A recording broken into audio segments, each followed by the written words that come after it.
Hi friends, welcome to MS world. அனைவரும் நலமா?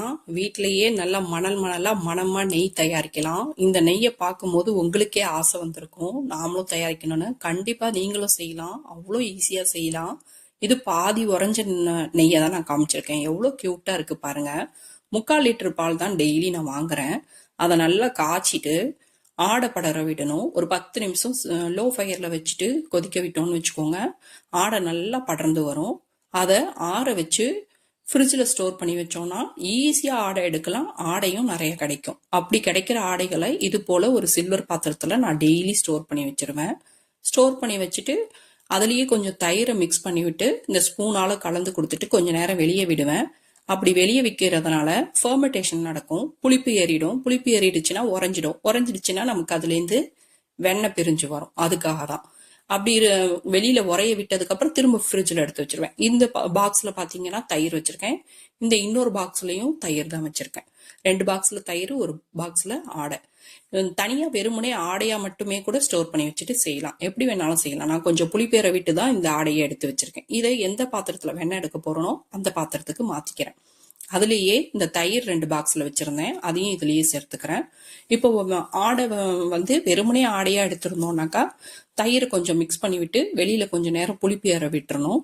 அப்படி விட்டோம்னா ஈஸியா வெண்ணெய் பிரிஞ்சு கிடைக்கும். ஏன்னா ஃபர்மெண்டேஷன் நடந்தாதான் நமக்கு வெண்ணெய் கிடைக்கும். அதுக்கு கொஞ்சம் டைம் விடணும். நான் ஏற்கனவே புளிக்க விட்ட ஆடைதாங்கிறதுனால, நல்லா உரைய விட்ட ஆடைதாங்கிறதுனால எனக்கு ஒரு 2-3 தடவை கலந்து கொடுத்தோடனே ஆடெல்லாம் திரண்டு வர ஆரம்பிச்சிடுச்சு.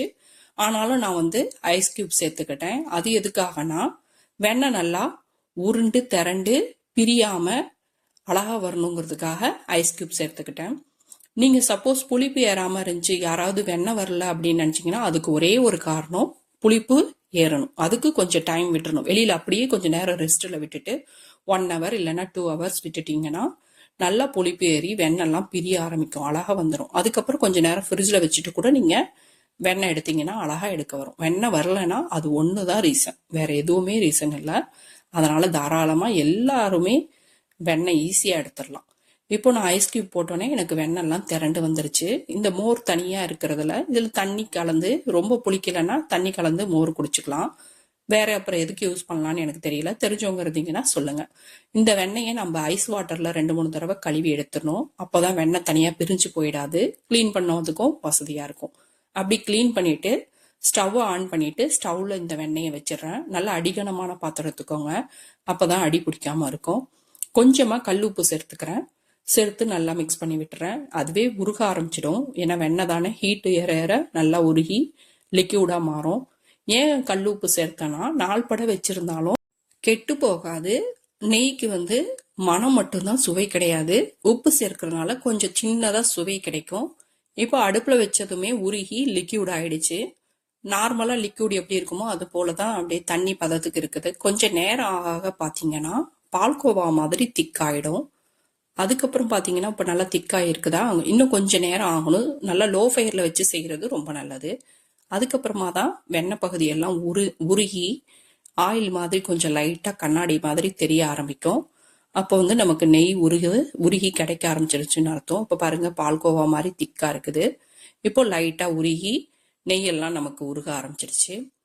இது இன்னும் நல்லா எல்லா பார்ட்டுமே உருகி கிடைக்கணும். உருகி வந்தாதான் நெய் நல்லா தரமான நெய்யா இருக்கும். இதுல சில பகுதி ஆடையாவே இருக்கும் வெண்ணெய் இல்லாம. அந்த ஆடை பகுதி எல்லாம் அடியிலேயே தங்கிடும். அந்த ஆடை பகுதி எல்லாம் டார்க் ப்ரௌன் ஆகுற வரைக்கும் நம்ம இந்த ப்ராசஸ் செய்யணும். அப்பதான் நல்ல தரமான நெய்யா இருக்கும். மணலாவும் இருக்கும், நல்ல தரமா இருக்கும். அவ்வளோ நல்ல நெய்யா இருக்கும். கொஞ்சம் முன்னாடியே எடுத்துட்டோம்னா அது கொஞ்சம் அவ்வளோ நல்ல நெய் கிடையாது. நம்ம அந்த டார்க் ப்ரௌன் வர வரைக்கும் வச்சோம்னா நெய் நல்ல அருமையான நெய்யா இருக்கும். இப்போ நல்லா அந்த உருகிட்டு வருது பாருங்க. நல்லா உருகி இப்போ ஓரளவுக்கு நல்லா ஆயில் மாதிரியே நமக்கு தெரியுது. இப்போ நொரக்கட்டி வரும். இது போல நொரக்கட்டி வரும்போது முருங்கை இலைய, அந்த மோர் வெண்ணெயை பிரிச்ச மோர் இருக்குல்ல, அதுல முருங்கை இலையை அலசிட்டு இப்ப இதுல போட்டுடணும். போட்டுட்டோம்னா நெய்யும் சத்து, முருங்கை இலையும் சத்து. பிள்ளைங்களுக்கு இந்த நெய்யில போட்டு அந்த முருங்கை இலையை கொடுத்தோம்னா அவ்வளோ ஹெல்த்துக்கு ரொம்ப நல்லது. இரும்பு சத்து நல்லா கிடைக்கும். அந்த மோர் சேர்க்கறதுனால நெய் வந்து மணலான கன்சிஸ்டன்சிக்கு கிடைக்கும். நெய் மணலா கிடைக்கணும்னா முருங்கை இலை இல்லாட்டி கூட அந்த மோரை ஒரு ஸ்பூன் அளவுக்கு இதுல சேர்த்து விட்டோம்னா சூப்பராக நல்லா அருமையான நெய்யாக மணல் மணலாக கிடைக்கும்.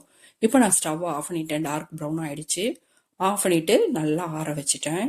பாருங்க எவ்வளோ அழகா ஆயில் மாதிரி நல்லா அழகா வந்துருச்சு. டார்க் ப்ரௌனாக இருக்கு பாருங்க. அடியில் ஆடை பகுதியெல்லாம் நல்லா ஆற வச்சுட்டு எந்த பாத்திரத்தில் வேணுமோ அதெல்லாம் நான் ஃபில்டர் பண்ணி வச்சுக்கிறேன். ஆற வச்சுட்டு ஸ்டோர் பண்ணி வச்சுட்டு நம்ம கொஞ்சம் டைம் விட்டோம்னா உறைஞ்சிடும். அப்படி இல்லை உடனே உறையணும்னா ஃப்ரிட்ஜில் ஸ்டோர் பண்ணி வச்சோம்னா சீக்கிரம் உறைஞ்சிடும். இது பாதி உறைஞ்ச நிலையில நான் உங்களுக்கு காமிக்கிறேன். நீங்களும் ட்ரை பண்ணி பாருங்க, என்ஜாய் பண்ணுங்க, லைக் பண்ணுங்க, சப்ஸ்கிரைப் பண்ணுங்க, ஷேர் பண்ணுங்க. தேங்க்யூ.